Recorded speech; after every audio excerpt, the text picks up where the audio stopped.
সম্মানিত দর্শক, আসসালামু আলাইকুম। আজকে আমরা মুখোমুখি হয়েছি ডক্টর আনিসুল আফসার এবং সাদিকুর রহমান মুন, যিনি বর্তমান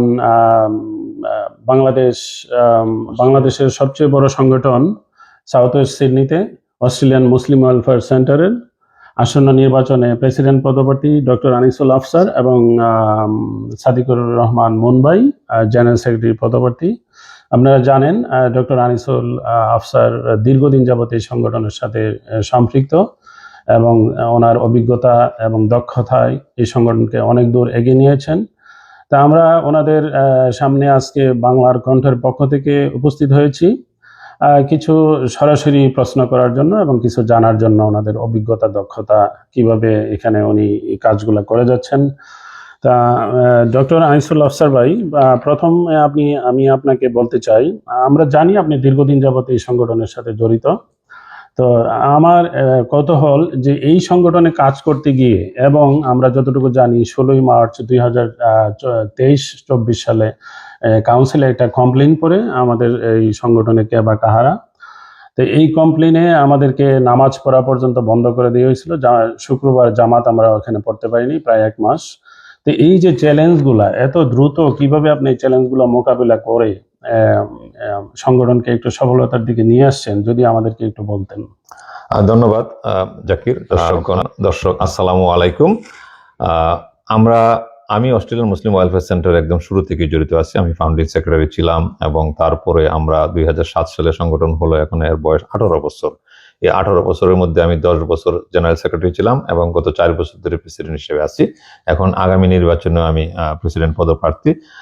আমার এই সংগঠনের প্রতিটা মাইলস্টোনের সাথে, প্রতিটা চ্যালেঞ্জের সাথে আমি ওতপ্রোতভাবে জড়িত এবং কিভাবে এগুলো অতিক্রম করছি আমরা, সেগুলো আমি হয়তো পরে বিস্তারিত বলবো ইনশাল্লাহ। এটা আমি এখানে আমাদের অভিজ্ঞতা, আমাদের দক্ষতা, আমাদের চ্যালেঞ্জগুলো যেভাবে মোকাবিলা করছি। সর্বশেষ চ্যালেঞ্জ যেটা আপনি বলছেন যে আমরা 2021 সালে কমিউনিটি সেন্টার হিসেবে অ্যাপ্রুভাল পাওয়ার পর 2021 সালের এপ্রিল মাসে প্রথম রোজা থেকে আমরা তারাবি শুরু করি এখানে, এবং এরপর থেকে আমাদের তারাবি, জুম্মা, ওয়াক্তের নামাজ আমরা পড়তে থাকি।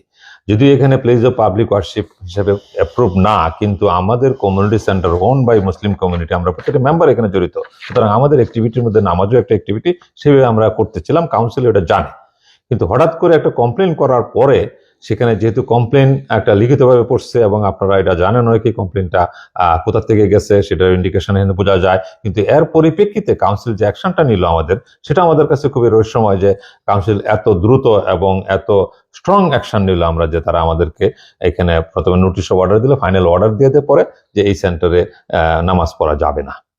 তো এরপরে আমাদের কাছে সবচেয়ে চ্যালেঞ্জিং টাইমে আমরা যে সিদ্ধান্ত নেওয়া অত্যন্ত কঠিন ছিল যে আমরা এই সংগঠনের এই সময়ে যে কাউন্সিলের বিরুদ্ধে আমরা এখানে আপিল করব কি করব না, আর যদি আপিল আমরা করতে হয় তাহলে 28 দিনের মধ্যে করতে হবে ল্যান্ড অ্যান্ড এনভায়রনমেন্ট কোর্টে। তো 28 দিনের মধ্যে যদি না করি আমরা, তারপরে এই অর্ডার যদি আমরা মেনে নেই, তাহলে এখানে আমাদের নামাজ পড়া যাবে না। নামাজ না পড়া মানে এখানে সমস্ত অ্যাক্টিভিটি বন্ধ বেসিক্যালি, কিন্তু উত্তরণের কোনো সুযোগ নাই। তো আমরা প্রথম যে কাজটা করলাম, আমরা ল্যান্ড অ্যান্ড এনভায়রনমেন্ট কোর্টে কাউন্সিলের ডিসিশনের বিরুদ্ধে আপিল করি। এই আপিল করার পরে আমাদের এখানে আমাদের অ্যাক্টিভিটি কন্টিনিউ করার সুযোগ হয়। আমরা আপিল যেহেতু করেছি, সুতরাং decision should not be avoid by. আমরা আপিলের সিদ্ধান্ত না হওয়া পর্যন্ত আমরা কন্টিনিউ করি। প্রায় 1.5 বছর আমরা এখানে নামাজ কন্টিনিউ করছি, সবকিছু হয়েছে আপিলের। কিন্তু আপিল করার পরিপ্রেক্ষিতে আমাদের আর কতগুলো সুযোগ সৃষ্টি হয়েছে আমাদের। আমরা শুধু আপিল করে যে এখানে আমরা কমিউনিটি সেন্টার হিসেবে ফিরে পাবো তা তো আমাদের হবে না। আবারও তো এখানে নামাজ পড়ার প্রবলেম হতে পারে, আবার কমপ্লেন করতে পারে। তখন আমরা এখানে একটা অ্যামেন্ডমেন্টের অ্যাপ্লিকেশন করি যেভাবে অকুপেন্সি বাড়ানোর জন্য, সেটা অ্যাপ্রুভাল পাই, 220 জনের পাই এবং 220 জন দিনে 2 বার করে করতে পারবো, 2টা জুমার নামাজ করতে পারবো, উইকেন্ডে 2টা প্রোগ্রাম করতে পারবো, সেটা অ্যাপ্রুভাল পাই।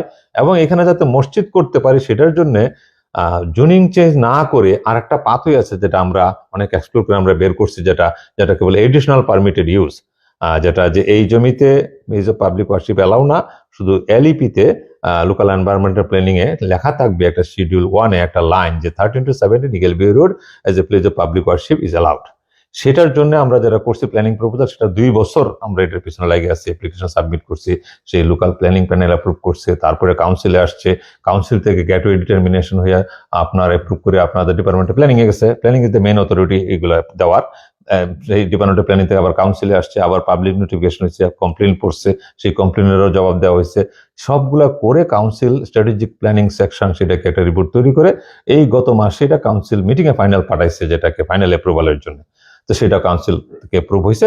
এখন এটা এলইপি চেঞ্জ হচ্ছে এবং আগামী 2 সপ্তাহের মধ্যে ইনশাল্লাহ এলইপি চেঞ্জ হয়ে যাবে। জি, আমরা আশা অলরেডি করছি। জেনেছি যে আপনাদের আবেদনের প্রেক্ষিতে আমাদের এই সেন্টারকে মসজিদ করানোর জন্য ডিএ অ্যাপ্রুভাল যেটা সাবমিট করতে হয় কাউন্সিলে, ওই পারমিশনও আপনারা আদায় করেছেন। এটাই প্ল্যানিং প্রপোজাল। জি, প্ল্যানিং আচ্ছা। প্রপোজালে এই লেখাটা মানে হলো এখানে আচ্ছা। দিয়ে মসজিদের জন্য অ্যাপ্লিকেশন করা আচ্ছা, যাবে। তাহলে আপনি এই যে প্ল্যানিং প্রপোজাল একটা সাবমিট করতে হবে, এই প্ল্যানিং প্রপোজাল সাবমিট করতে গিয়ে আপনি কি মনে করেন যে এটা কি খুব একটা ইজি কাজ, বা কোনো চ্যালেঞ্জ বা কোনো বাধার সম্মুখীন হতে পারেন না কিনা না না, আপনার আপনি কি? একটু ভুল বলতেছেন। Planning proposal already approved. আচ্ছা, অ্যাপ্রুভ। সেই প্ল্যানিং প্রপোজাল অ্যাপ্রুভড মানে কি এখানে মসজিদের জন্য অ্যাপ্লিকেশন করা যাবে। আচ্ছা, এখন মসজিদের জন্য অ্যাপ্লিকেশন করতে হবে, যেটা আচ্ছা, বলে ডিএ মানে আচ্ছা, ডেভেলপমেন্ট আচ্ছা, অ্যাপ্লিকেশন। মসজিদ এইখানে বাধা হবে। অ্যাপ্লিকেশন, হ্যাঁ, মসজিদ অ্যাপ্লিকেশনটা করতে গিয়ে তাইলে আপনাদের কোনো চ্যালেঞ্জ অথবা ও- বাধার সম্মুখীন? অবশ্যই অবশ্যই কোনো- চ্যালেঞ্জ করতে হবে। সেই যে চ্যালেঞ্জগুলো আমরা আগে আমাদের আর আগে যে 4টা দিয়ে অ্যাপ্লিকেশন সময় আমরা যে মোকাবিলা করছি, আমাদের সেই অভিজ্ঞতা আছে। এবং এখানে আমরা যে মসজিদের জন্য অ্যাপ্লিকেশন করব সেটার জন্য অলরেডি আমরা প্ল্যানার নিয়োগ দিছি। এবং আমরা খুব বড় না করে এক্সিস্টিং যে এন্টিটিটা আছে, এক্সিস্টিং যে অ্যাপ্রুভাল আছে 220 থেকে শুরু করে সবগুলার ট্রাফিক মডেলিং থেকে শুরু করে অ্যাকুস্টিক মডেলিং সবগুলো আমাদের এখানে করা আছে। এখন যদি চেঞ্জ হয় তাহলে সবগুলা রিভাইজ করতে গেলে আমরা যদি চাই 500 জন লোকের একটা মসজিদ, 500 জন লোকের মসজিদ চাইতে পারেন, জায়গার তো অভাব নাই। তো 500 জন লোকের জন্য যে ট্রাফিক গুলো লাগবে, যা গাড়িগুলো আসবে, সেই traffic model legal route handle করতে পারবে না। যার ফলে এখানে প্রতিটা ট্রাফিক মডেলিং থেকে শুরু করে অ্যাকোস্টিক মডেলিং প্রতিটা জিনিস আমাদের জানা। এইভাবে আমরা ডিএটা সাবমিট করবো যাতে ডিএটা এখানে রিজেক্ট না হয়। এবং আলহামদুলিল্লাহ আগামী 2 মাসের মধ্যে আমরা সাবমিট করবো, প্ল্যানার অলরেডি নিয়োগ করছি। এবং 2 মাসের পরে আমরা সাবমিট করার পরে 6 মাসের মধ্যে অ্যাপ্রুভাল না হয়, অ্যানাদার পাথওয়ে আছে যেটা কিভাবে আমরা ডিম রিফিউজালের মাধ্যমে আসতে হয় ইনশাল্লাহ। চ্যালেঞ্জ হবে, এখানে কমপ্লেন পড়বে বিভিন্ন জনের কাছ থেকে, কমিউনিটির কাছ থেকে অনেক কিছু হতে পারে। আবার রিপোর্টের মধ্যে অনেক অনেক কিছু মানে ড্রব্যাক থাকতে পারে। সেগুলোর চ্যালেঞ্জ মোকাবেলার অভিজ্ঞতা আমরা আছে। আমরা আশা করি আমাদের অভিজ্ঞতা কাজে লাগায়। সেই ক্ষেত্রে যদি আমি আপনাকে জিজ্ঞেস করতে চাই, আপনি তো অলরেডি রোড ম্যাপটা জানেন যে কোন ওয়েতে আপনাকে যেতে হবে। জি, এখন ধরেন আমাদের যেহেতু সামনে একটা নির্বাচন, আমরা জানি যে নির্বাচনে 2টা প্রার্থী, আপনারা সহ আরেকটা প্রার্থী আছে। তো সেই ক্ষেত্রে যদি কোনো নতুন প্রার্থী ধরেন জয় লাভ করে, তাদের জন্য আপনি কি মনে করেন এটা কি ইজি হবে যে এই কাজগুলা, রোড ম্যাপটা এইভাবে আপনারা যেভাবে প্ল্যান করেছেন যে না, যাবেন? ইজি হবে এটা যে কেউ যে কোনো একটা করতে পারবে, এটা এমন আচ্ছা। কিছু না যে করতে পারবে না। আচ্ছা। কিন্তু প্রশ্ন হলো যে আমরা এখন একটা মিডিলে আছি। আমি যদি বলি আপনাকে যে এখন যে আমরা একটা জার্নি শুরু করছি 18 বছর আগে, সে 18 বছর অনেকগুলো চ্যালেঞ্জ আমরা মোকাবিলা করছি এই জমিতে, যে জমিতে মধ্যে এনভায়রনমেন্টাল প্রোটেকশন জমি, সেইটা পার হয়ে এসে আমরা মনে করছি যে আমরা এটা একটা জাহাজের সাথে তুলনা করেন, আমরা ড্রাইভ করে আস্তে আস্তে আস্তে আস্তে মাঝ সমুদ্রে চলে আসছি। এখন আমরা পার হবো কাছাকাছি এবং আমরা জানি যে সোজা যাইতে হবে।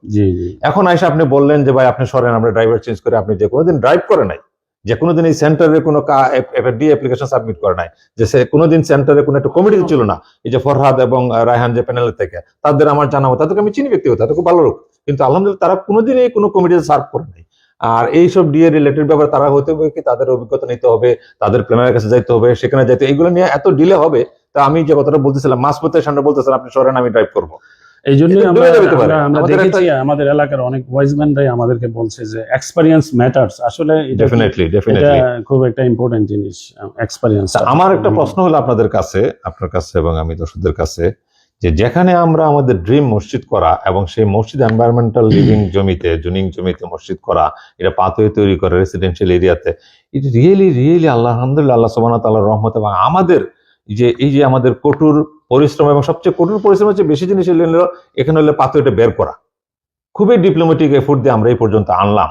এখন এমন কি অপরাধ আমরা করলাম যে ফাইনাল ডি অ্যাপ্লিকেশন যেটা আমাদের দ্বারা সবাই হবে, এভরিওয়ান অ্যাকনোলেজ করতেছে, এরাই সব জানে এই জমির খুঁটিনাটি, এরাই জানে কাউন্সিলের ফাঁক ফোকর, এরাই জানে অ্যাপ্লিকেশনের ফাঁক ফোকর, এখন আমাদেরকে বাদ দিয়ে আপনারা অ্যাপ্লিকেশন করবেন। এটা আমি জানি না এটা আপনারা কিভাবে মূল্যায়ন করবেন।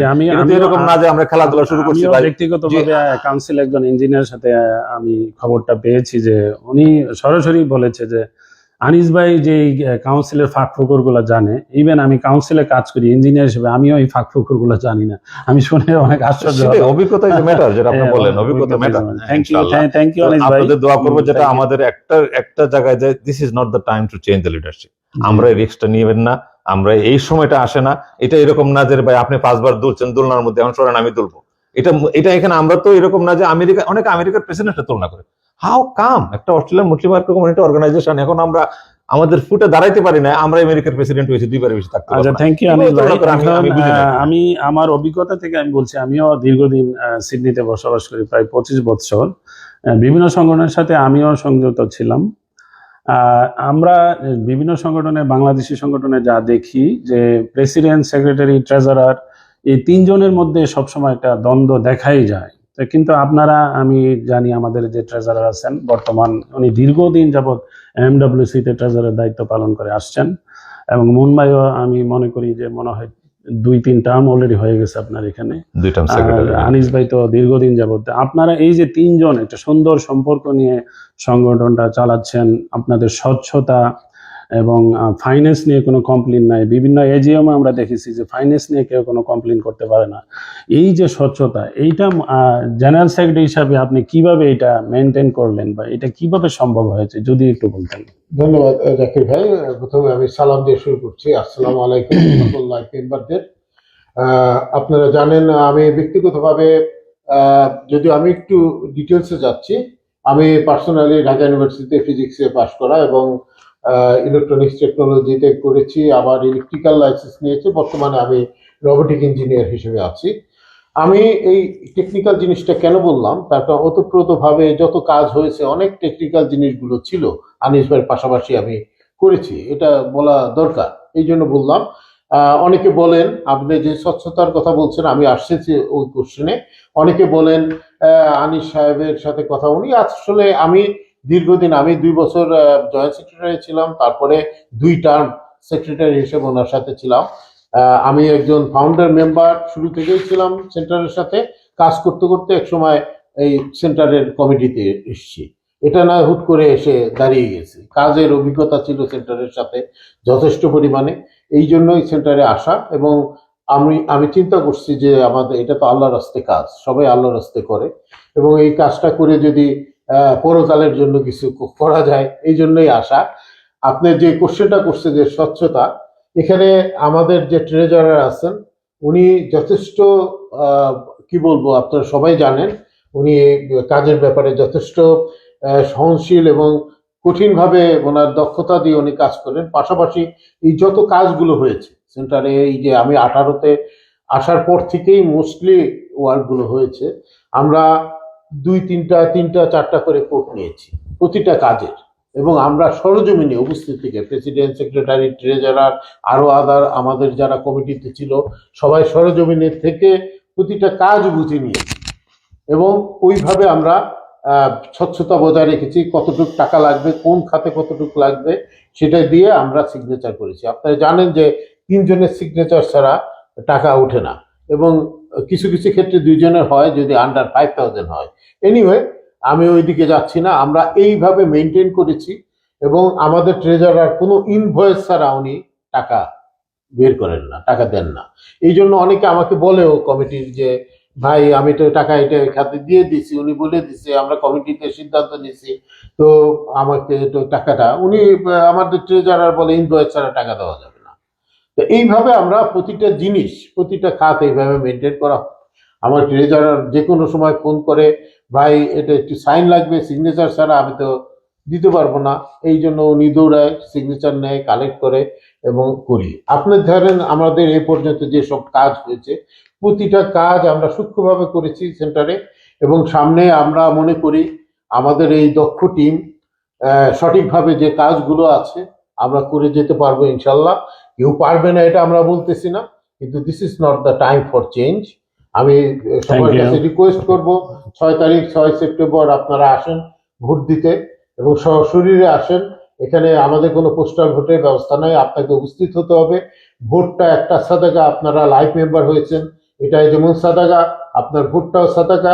এই সাদাকাটা আপনারা সঠিক জায়গায় দেন, আল্লাহ তাআলা থেকে আপনারা এটা নিয়ামতটা পাবেন। থ্যাংক ইউ আমি মুন ভাই। একটু- না, আনিস ভাইয়ের কাছে আমি আরেকটু জানতে চাই। আমি একটু ট্রান্সফার ফান্ডের ব্যাপারে একটা আচ্ছা, কথা আচ্ছা, অ্যাড করতে হ্যাঁ, চাচ্ছিলাম। আচ্ছা, আচ্ছা, আমাদের রেজিস্ট্রি, যেটা আচ্ছা, আচ্ছা। যেটা আপনারা জানেন যে এখানে যদি ট্রেজারার যদি সৎ না হয়, এবং মানে তার যদি আল্লাহর ভয় না থাকে, অনেক কিছু হতে পারে। আপনারা জানেন মসজিদের বাক্স নিয়ে টাকা দেয়, বাক্সের ভিতরে কত টাকা আছে না গোনা পর্যন্ত যাওয়া যাবে না। সেই দিক থেকে আমি যাদের সাথে কাজ করছি, আমাদের দুইজন ট্রেজারের সাথে, বর্তমান ট্রেজারে 6 বছর ধরে কাজ করতেছে, 3 টার্মস হয়ে গেছে তার, এবং তার যে স্বচ্ছতা, জবাবদিহিতা, এটার আমাদের কিছু প্রসিডিউর আছে, মেনটেন করি। যেমন ধরেন আমাদের এখন তো আগের মতো না যে 200 টাকা ওঠে, আমাদের ঈদের মাঠে 10,000-এর বেশি টাকা ওঠে, রমজানে 15,000 টাকা ওঠে এদের জন্য, জাকাত ফেতরা টাকা ওঠে $15,000-20,000। তো এই টাকাগুলো যে প্রতিটা হিসাব রাখা একটা একটা করে, সেটার জন্য কিছু পলিসি আছে। যেমন টাকাটা বাক্স থেকে ওঠানো আগে, এই টাকাটা বাক্স থেকে যাওয়ার আগে, প্যাকেটে যাওয়ার আগে এটা গণবে 3 জন লোকের উপস্থিতি মিনিমাম, এবং সে একটা শিট দিবে, সেই শিটের মধ্যে $100 নোট কটা, 50 কটা দিয়ে সেখানে 3 জন সিগনেচার করবে। সেইভাবে আমাদের কাজগুলো হয়। এবং এখানে যে টাকা, মানুষ সিস্টেম দেখে, স্বচ্ছতা দেখে মানুষ টাকা দেয়, প্রজেক্ট দেখে টাকা দেয়। অনেকে বলে যে এখানে টাকা তোলার জন্য কেউ ঘরে ঘরে যায় না, টাকা হয়তো এখন আর উঠে না। আপনাদের একটা হিসাব দিচ্ছি, যেটা যারা সব আমার কাছে দিল, 2017 সাল থেকে আমাদের কেউ ঘরে ঘরে যায় টাকা তুলে না, কিন্তু টাকা দেখেন কিভাবে আসে। 2017 সাল থেকে 2025 পর্যন্ত আমাদের এখানে হিসাব দিচ্ছে 1, 2, 3, 4, 5, 6, 7, 8 বছরের, 8 বছর আমাদের $2.67 মিলিয়ন উঠছে ইনকাম। তার মানে 26,72,549 টাকা, 26 লক্ষ টাকা উঠছেন আমাদের উইদাউট ঘরে ঘরে যাওয়া ছাড়া এখানে আসতেছেন। এই হিসাব মানুষ যদি বাঙালি দিচ্ছে, এবং এই টাকা যদি এখানে স্বচ্ছতা, জবাবদিহিতা না থাকতো, মানুষের বিশ্বাস না থাকতো, কোনোদিন মানুষ টাকা দিত না। টাকাগুলোর মধ্যে আমরা যতটুকু জানি $1 কোনো মিসইউজ হয় না, কোনো মিসইউজ হয় নাই, সেখানে পুরাটা আছে এখানে। ধন্যবাদ, সেইটাই আমরা মেনটেন করি, এটা আমাদের বড় একটা আমরা জানি যে আপনি মসজিদ প্ল্যান নিয়ে কাজ করবেন। তো এছাড়া আর কোনো আপনার যদি নির্বাচিত হন আর কোনো ভিশন আছে কিনা এই সেন্টারকে নিয়ে? অবশ্যই ভিশন আছে। আমি এখানে শুধু আমরা এটা নয় যে মসজিদের অ্যাপ্লিকেশন করি আমরা আর কিছু করবো না। আমাদের এখানে অলরেডি আমাদের এটার মধ্যে আপনাদের কাছে আমরা লিখছি যে আমাদের ইফ ইউ ইলেক্ট আস, ইনশাল্লাহ উই উইল ফার্স্ট প্রায়োরিটি হলো মসজিদের সাবজেক্ট। আগামী 2 মাসের মধ্যে আমরা সাবমিট করবো ইনশাল্লাহ। আমরা অলরেডি প্ল্যানার এখানে নিয়োগ দিয়ে দিচ্ছি, সে কাজ আরম্ভ করে দিছে, এবং এই 2 মাসের পরে সাবমিট করে আমাদের 6 মাসের মধ্যে আশা করি অ্যাপ্রুভাল আমরা পাবো ইনশাল্লাহ। তারপরে আমাদের যেটা আছে, এটার যত চ্যালেঞ্জ গুলো আছে সেগুলো আমরা মোকাবেলা করব, এবং আমরা যেটা এখানে ইয়থ ফোকাসিং প্রোগ্রাম আমরা বাড়াবো, সেটা আমরা ইয়থ ফোকাসিং যে প্রোগ্রাম হচ্ছে না তা নয়, আমাদের এখানে যে মাদ্রাসা হচ্ছে, 200-এর বেশি ছাত্র হাফিজিয়া মাদ্রাসায় 21 জন ছাত্র একজন হাফিজ হয়ে গেছে। এই মাদ্রাসা থেকে আমাদের গ্রাজুয়েট হচ্ছে, যারা পড়তেছে এরাই পরে টিচার হচ্ছে। এবং আলহামদুলিল্লাহ আমাদের যে এডুকেশন সেক্রেটারি, প্রিন্সিপাল যে আমাদের মুস্তফা ভাই, আপনারা সবাই চিনেন এখানে কমিউনিটির একজন, ওনার নেতৃত্বে মাদ্রাসা আজকে এত ফ্লোরিশ হয়েছে, আমরা ছাত্র ভর্তি করতে পারতেছি না। তো সেই ছাত্র, এটাই কিন্তু ইয়থ প্রোগ্রাম, ইয়থ বড় হচ্ছে এখানে। তারপর আমরা আরো বেশি বেশি করে ইয়থদের ইন্টিগ্রেশন প্রোগ্রাম করবো। এতদিন আমরা এত বেশি প্রোগ্রাম করতে পারি না, মাসে একটা প্রোগ্রাম করছি, কারণ আমাদের অ্যাপ্রুভাল ছিল না। আমাদের এখানে আসলে একটু কমপ্লেন দেয়। আলহামদুলিল্লাহ মসজিদের অ্যাপ্রুভাল হওয়ার পরে আমাদের এই প্রোগ্রামগুলো আরো আমরা অনেক বেশি ফ্রিকোয়েন্সি করবো। আমাদের ওমেন প্রোগ্রাম বাড়াবো, আমাদের আদার যে লং টার্ম যে আদার 2টা প্রোগ্রাম আমরা এখানে দিচ্ছি বিষয়ের মধ্যে। আমরা দেখতেছেন যে আমাদের এই জমির মধ্যে আমাদের 5 একর জায়গা টোটাল লেখে এইভাবে থাকবে না, এখানে আমরা ফিউচার আদার প্রজেক্ট করবো। সেক্ষেত্রে আমরা যেটা ভিশন দিচ্ছি, আমরা এখানে একটা সিনিয়র লিভিং প্রজেক্ট আমরা করবো। সেটা senior living either old room হতে পারে, অথবা বেটার হবে সিনিয়র লিভিং। মনে করেন আমরা যদি 2 একর জায়গা যদি এখানে আমরা ফার্দার সাব ডিভিশন করি, এটা আমরা সাবজেক্ট টু মেম্বারদের অ্যাপ্রুভাল আগামী জিএমআইতে প্রপোজ করবো ইনশাআল্লাহ। যদি আমরা নির্বাচিত হই, মেম্বার যদি অ্যাপ্রুভ করে, আমরা হয়তো ফার্দার রিজনিং সাব ডিভিশন করে আমরা হয়তো 2 একর জায়গার মধ্যে আমরা সিনিয়র লিভিং করবো। সেখানে যদি সিনিয়র লিভিং হয়, আমাদের 20টা লট হয়, সেখানে আমরা যদি সিনিয়রও থাকে, সেখান থেকে আর দেখবেন ভবিষ্যতে আমাদের বাক্স নিয়ে যাওয়া লাগবে না, সেই ইনকাম দিয়ে আমাদের এখানে সেন্টার চলবে। আরেকটা আছে আমাদের মুসলিম ফিউনারাল পার্লার, এটা আমাদের এখানে খুবই দরকার। এটা মিন্টু মসজিদে অ্যাপ্রুভাল পেয়েছিল, কিন্তু তারা করতে পারে না স্কুলের জন্য। আমরা এটার জন্য পার্সু করবো। এটা এই আগামী 2 বছরের মধ্যে মনে করি আছে। হ্যাঁ, প্রত্যেকটা জিনিসই আশা করি আমরা 2 বছরের মধ্যে করা যাবে। থ্যাংক ইউ আনিস ভাই। আসলে আমাদের অনেক প্রশ্ন ছিল, কিন্তু সময়ের অভাবে হয়তো এত প্রশ্ন করা যাচ্ছে না। তা আপনি অলরেডি জেনারেল সেক্রেটারি সাহেব ভোটারদের উদ্দেশ্যে 2-একটা কথা বলেছেন।